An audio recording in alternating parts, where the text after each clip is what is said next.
Next concept that we have is regarding sub judice. What is sub judice?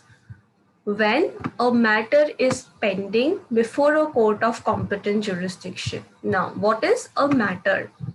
A matter means basically the cause of action why parties have approached the court. Maybe there is some kind of a dispute or an argument between both the two parties, and that is the reason why they have approached the court.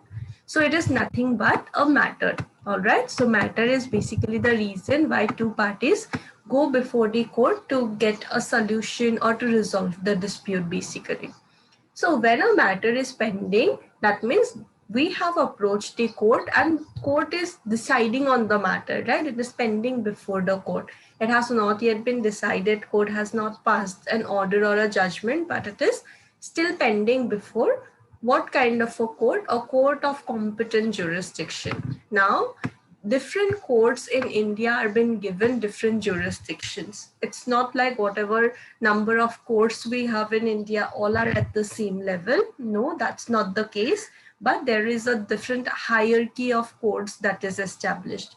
Like Supreme Court of India is the topmost court. Under that, we have 25 different high courts. Under that, we have different subordinate courts like Sessions Court, and then we have under that also we have divisions, right? Like criminal and civil, we have divisions, magistrate court, then we have city civil court, municipal court, like that. Different courts are being given different jurisdiction. Like Supreme Court is having jurisdiction all over India, but in case of high courts, they are having jurisdiction in their specific area only, like in the specific state or states only. That is nothing but jurisdiction.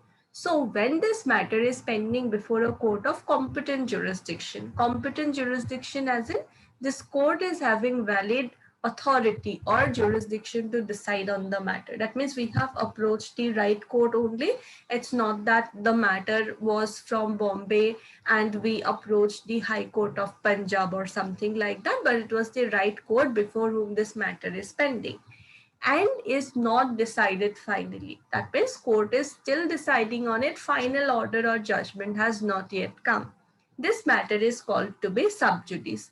So when a matter is pending before a court of competent jurisdiction, we cannot file another case for the same matter or for the same complaint. Why? Because it will be dismissed saying that it is sub judice, right? Court will dismiss our application or our petition saying that this matter is sub judice and we should wait for decision of this competent court where the matter is pending. We cannot simply go on filing cases, but rather this court of competent jurisdiction should be given enough of time to give a decision on that matter, and the same will be binding on us, right? So why is it that we follow this concept of sub judice? Why do we need it? It is because we want to ensure that we are not misusing power of the courts. Because if we are filing 2-3 cases in same kind of courts, what happens is time and effort of all those courts would get wasted. Because if there are 3 different courts where I have filed 3 different cases, but for the same matter, all of those 3 different courts may give 3 different judgments. So which one do I follow? I will have to follow one judgment only, right? Then why do I waste time of 3 different courts?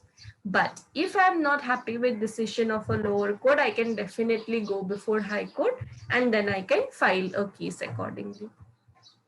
Take for example, there is a commission called State Human Rights Commission that looks into cases of human rights violation in a specific state.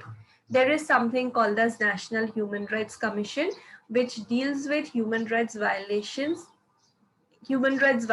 cases within India. It may be from anywhere that you file the case. And there are also the regular courts which also entertain matters regarding human rights violation.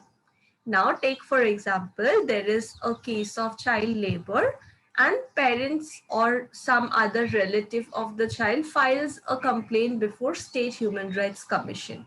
State Human Rights Commission, Karnataka State Human Rights Commission. When the matter was still pending, they came to know about State Human Rights Commission, that there is something called a State Human Rights Commission in Delhi. Accordingly, they also filed the complaint there. Then they came to know that they can even file a case before the regular court. So they approached the regular court also, filed the case there also. In this case, we would say that this matter is sub judice. That means all these three different bodies are having competent jurisdiction to give an order, pass an order with regard to that matter of child labor, right? So that is the reason why we would say that it is sub judice. Let the State Human Rights Commission decide on the matter if you have already filed the case, and then if you are not satisfied, maybe you can go to the higher authorities, right? So we will do accordingly, that we cannot just simply go on filing cases, but rather we will have to wait for decision of this competent authority to be out. If we are not happy with the decision, maybe we can go for appeal and other stuff to a higher authority. Okay.